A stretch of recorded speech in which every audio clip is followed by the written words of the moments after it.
Are you trying to find out more about different methods of natural family planning and you just can't seem to get the right results from your general search? My name is Christina Valenzuela, and I am the owner of a business called Pearl and Thistle, where I offer lifelong body literacy education and support for natural family planning for Catholics. And today I'd like to give you just a few quick tips to help you find a method that will work for you. The first thing to know is that NFP is not one thing. Natural family planning is a big umbrella term for any method which allows you to observe and track and interpret certain biomarkers as they relate to fertility. So when we're looking at biomarkers, there are kind of three primary biomarkers that natural family planning methods will use, and they'll use them all kind of differently and in different combinations, which is why it makes it so difficult to sift through some of these search terms. You have to know what you're looking for and what sets methods apart. The three primary biomarkers that methods will use are cervical fluid, basal body temperature, or at-home hormone monitoring.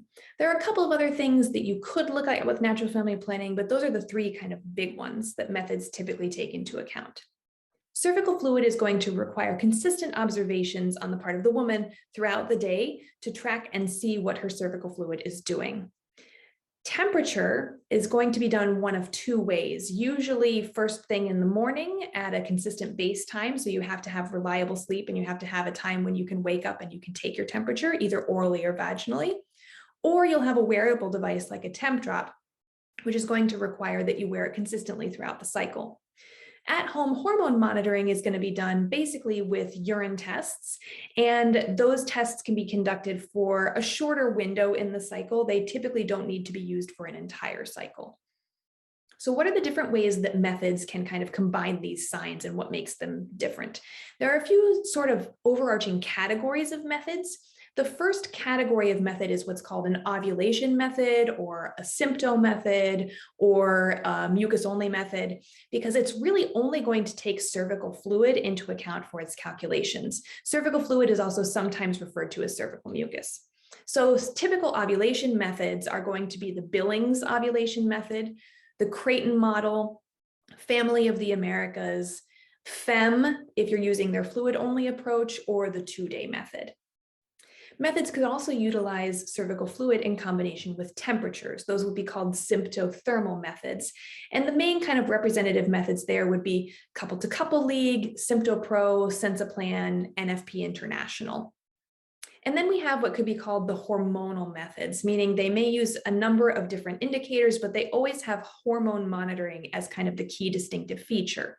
So the representative methods there are going to be the Marquette model, FEM, if you're using their fluid and LH or OPK protocols, and then the method that I teach, Boston Crosscheck. So hopefully that gives you a little bit more information and gives you some key terms that you can put into a search engine to help you find something that'll work for you. I want to give you just a couple more tips for something to look for.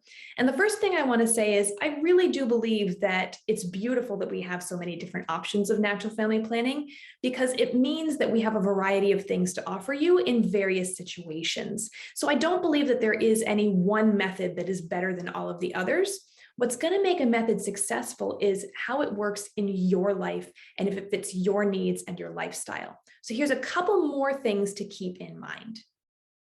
The first thing is just think about what you already know about your body. Are you somebody who has persistent yeast infections that might make it difficult to observe cervical fluid?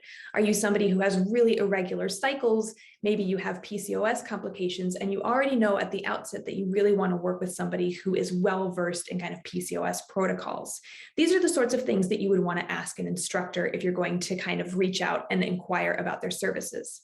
The other things just to take into account are, what are your lifestyle? Do you have consistent sleep patterns and would you be able to get temperatures at a regular time? Do you have tight finances where a hormone monitor and the ongoing cost of test sticks would be prohibitive? Do you have any accessibility issues? Do you require online courses or do you need somebody in person? So think about these different things as you're starting to inquire about methods. Another thing to think about would be preferences. What sorts of things do I want to observe? What do I want to have as my charting habits?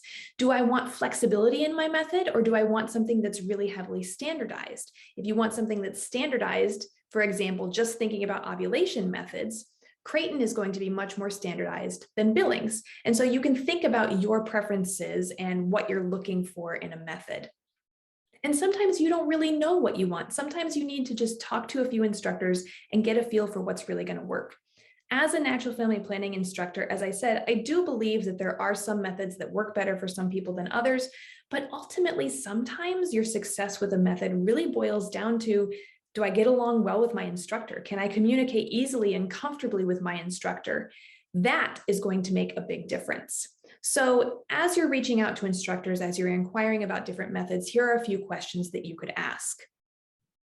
How are your services structured? How much do classes cost? Are there ongoing fees? Do you offer group or one-on-one courses? How do you prefer to have clients contact you? What's your expected response window if I have a question? What should I expect to have happen if we discover a health concern on my charts? What charting options will I have? Will I get paper? Are there specific apps? Are you familiar with other NFP methods? If this method isn't a good fit for me, would you be able to recommend other methods or instructors for me? I know this was a lot of information, kind of rapid fire, and we've barely scratched the surface, but I hope this is enough to at least get you started on your natural family planning journey. If you have any questions, if you want to learn more, I do have a packet that is designed to help parishes in particular plan support for NFP, and it includes a lot of the information that I've covered in this video today. You can check it out for free at www.pearlandthistle.com, or you can reach out to me if you'd like hard copies of the handbook.